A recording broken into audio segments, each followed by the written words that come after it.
Hello, lads.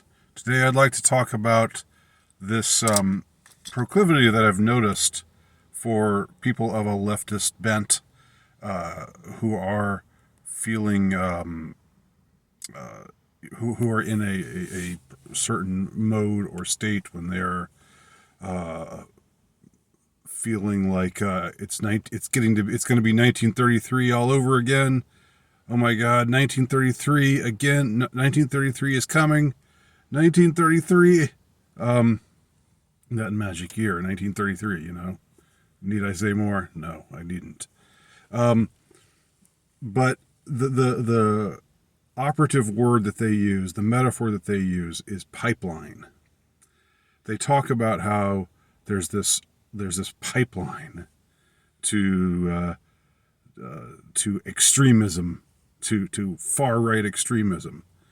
And I've seen several articles and some videos with which features some leftist liberal person talking about a pipeline, an intellectual pipeline, a pipeline of thought that where this is how this is how it works, how it operates in their minds.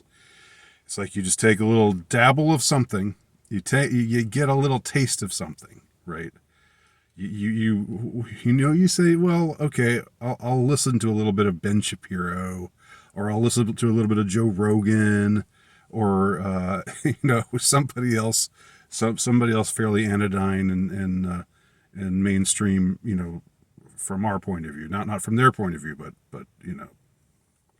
from my perspective anyway, somebody who's not really that big of a deal, who isn't really saying all that much that's worthwhile, but who's like positioned in a way that's to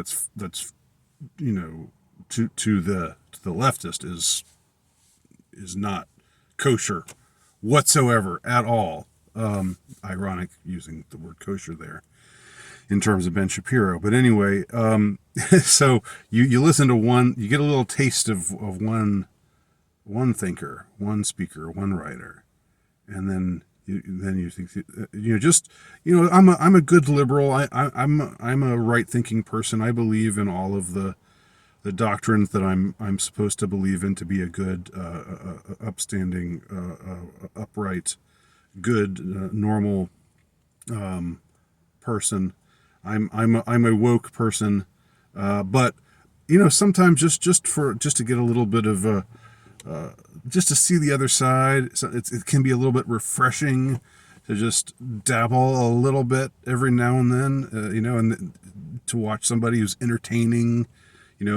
Maybe Bill Maher is becoming that. Like they'll say, like I listened to a little bit of Bill Maher, or and his rants against wokeness, or or Dr. Drew, or somebody else like that. Just these slightly to the right of center people, or slightly. I mean, if we have to use the right left paradigm, I know that's outdated. I know that's tiresome, but it's just, I'm just trying to put it in terms that they would use. Okay. And then you think it's harmless, but then that person starts listening a little more and a little more and a little more. And then he thinks, well, now I've got to go deeper. Now, this is intriguing. I've got to find out. And so then he goes to, starts listening to people who can't even make it on YouTube, people who are on Rumble or on BitChute. He starts reading really forbidden websites, and I don't even know what they would be right now. A while ago, I guess the Daily Stormer would have served that function, but I don't know what it would be now. But anyway, they're the pipeline. The thing is, you keep going down the pipeline, and the pipeline, takes all these impressionable people. Maybe they're young, maybe they're vulnerable, maybe they're misguided. This insidious pipeline, shoots you down from one station, which seems, which is not good, but it's basically harmless. It's not that bad. It's not that far right. And then they go further down to somebody else who's a little bit more iffy, maybe an anti-vaxxer, maybe a conspiracy theorist. And then the next thing you know, it's Alex Jones. And the next thing you know, you got a full-fledged far-right, alt-right, incel, extremist, domestic terrorist out on your hands, because that's how the pipeline works. The pipeline takes you right to the extreme. And it's just so interesting to hear this metaphor repeatedly used, because what is a pipeline? A pipeline is subterranean, right? I guess in some cases a pipeline can go above land, but it seems like mostly it's something that is underground or underwater. I'm ignorant about these kinds of things, but that's how I picture it anyway. It's not something that you generally see or that you're generally aware of. It's a secret thing,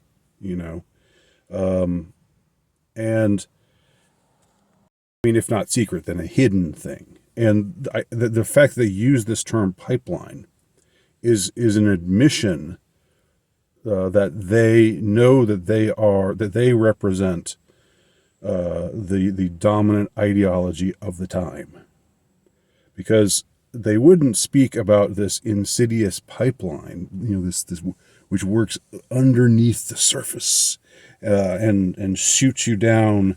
Before you know it, you're a terrible, terrible, terrible person. You're a white supremacist, conspiracy theorist, alt-right extremist, domestic terrorist, insurrectionist,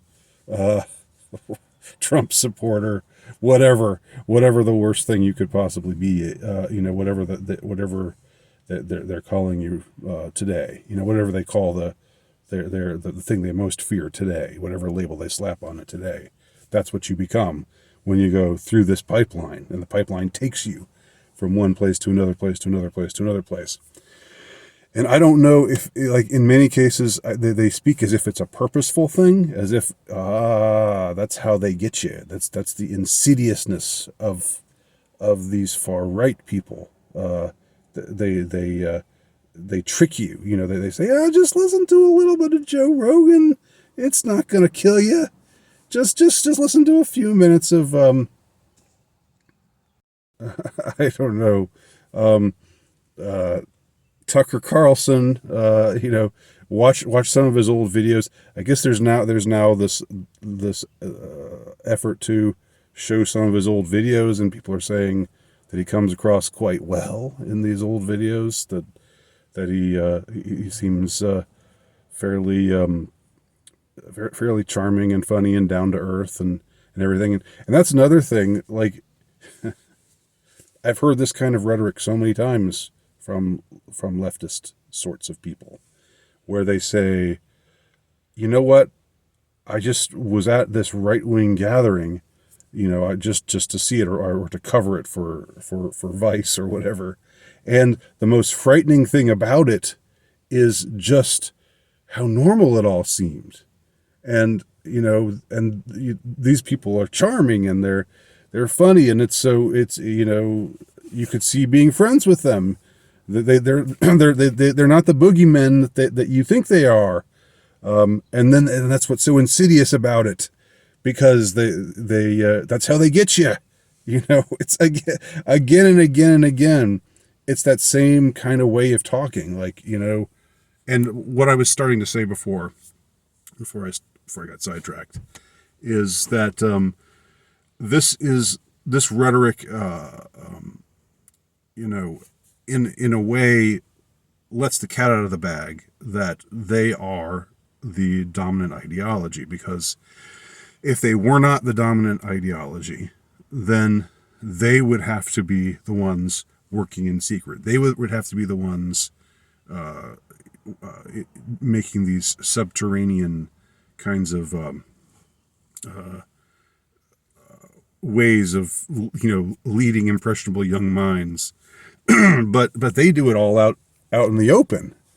It's called college. It's called the education system. It's called kindergarten. From age 6 onwards, but it especially takes off in leaps and bounds if you happen to go to those indoctrination centers known as colleges or universities. I mean, it's the norm, and the fact that the norm is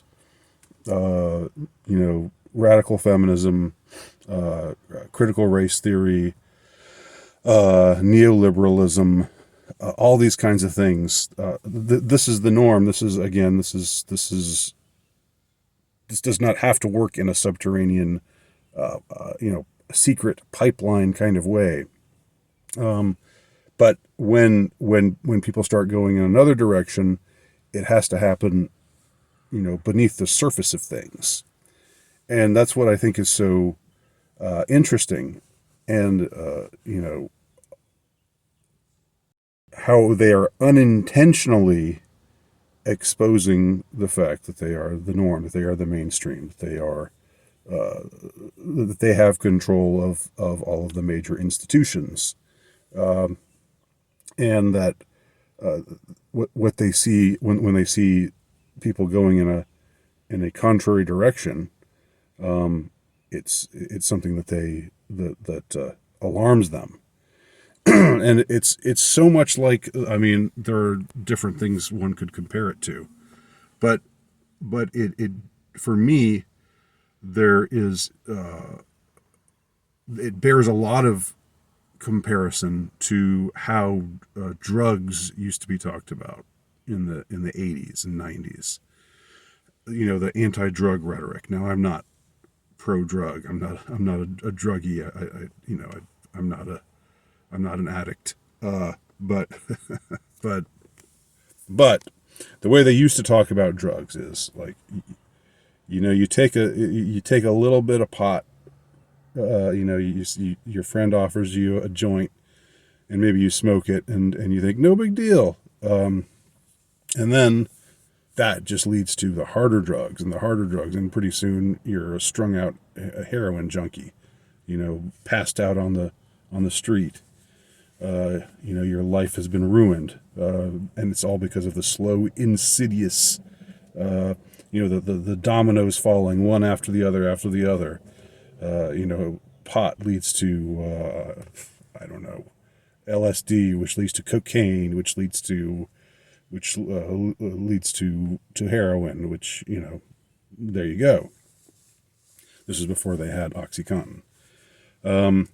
Although I guess they still had meth. That was still around, but they called it something different. They called it crank or angel dust or whatever. So you become a meth head or a heroin junkie. I don't know which is worse. Like taking part in recreational use of marijuana leads you down the road to being a just passed out in the street, a hopeless addict, your life ruined, your hair falling out, your teeth falling out, what have you. That's the same kind of rhetoric that, like, it's just so insidious how these right-wing people work. It's just so hilarious to hear them talk in this way because of what it exposes, both about themselves and their mentality, and their extreme closed-mindedness. It's like you've got to see the right people. You have to have all the right influences. You can't ever veer off the course. If you veer off the course even a little bit and start listening to somebody who's not approved by us, by the purveyors of mainstream discourse, ones who decide what constitutes respectable discourse, respectable thought and belief. You veer off the course, and then you're just headed down the cliff, my friend. you get off the road a little. That's why it's important just to keep your eye, just to be horse blinded, keep looking straight ahead, and just keep reading the Washington Post and the New York Times, and good doctrinaire works of propaganda. Because if you veer off that course at all, then you're in a bad way. Anyhow, those are my thoughts on the use of the pipeline metaphor. Leave your comments below, and thanks again, as always, for watching.